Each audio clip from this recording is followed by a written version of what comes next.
Bien-aimés, salutations au nom de notre Seigneur Jésus-Christ. Cet endroit est-il beau à voir? Non, il ne l'est pas. Bien qu'il y ait une mer pittoresque d'un côté, de l'autre côté se trouvaient les habitations des personnes dévastées par le cyclone. Il y a 40 ans, il y avait une grande ville dans cette région de Danushkodi. Le 22 décembre 1964, un violent cyclone a frappé cette région. À cause de cela, les vagues de la mer se sont déchaînées, ont envahi la ville et l'ont anéantie. Après cela, plus personne n'a habité cet endroit. Seules quelques familles de pêcheurs vivent ici. Et ceux qui ont installé des boutiques pour les touristes restent aussi ici. C'est tout, il n'y a pas de résidence permanente ici. Cependant, les vestiges des maisons et les fondations des bâtiments sont encore là, nous rappelant ces jours terribles. Le cyclone qui a frappé pendant la nuit a anéanti toute la ville, laissant des milliers de morts. Aujourd'hui, d'innombrables personnes viennent ici pour voir cet endroit où une tragédie s'est produite autrefois.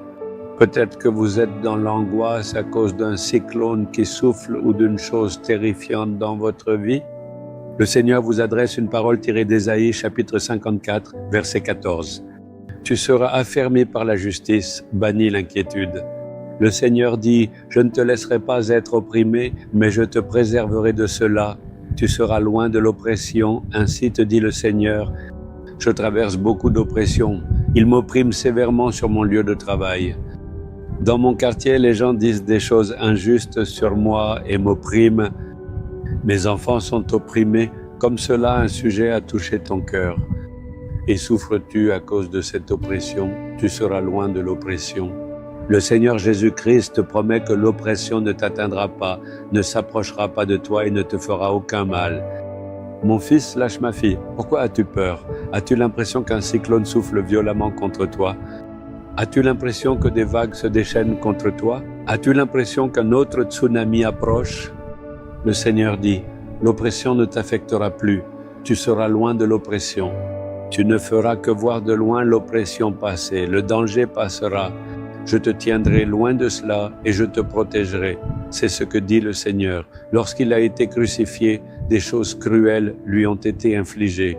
Ils l'ont tourmenté injustement, l'ont flagellé et l'ont couronné d'épines. Ils lui ont fait porter une lourde croix, l'ont dépouillé et l'ont suspendu sur la croix.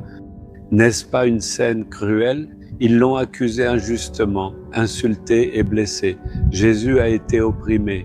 Pourquoi a-t-il enduré tout cela? Ce n'est pas seulement pour nous réconforter lorsque nous traversons ces épreuves, mais aussi pour nous délivrer de telles oppressions.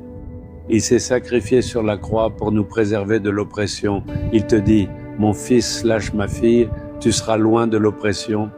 J'ai déjà porté l'oppression et je l'ai acceptée, alors n'aie pas peur.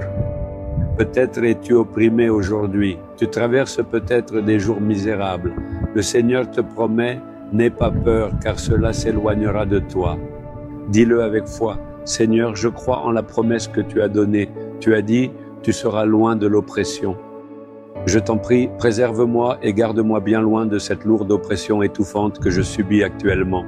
Et éloigne-la définitivement et chasse-la de ma vie entière. Même aujourd'hui, qu'il y ait un changement en moi, dans ma famille et dans tout ce qui me concerne. Éloigne l'oppression de moi et délivre-moi. Je prie au nom de Jésus. Amen.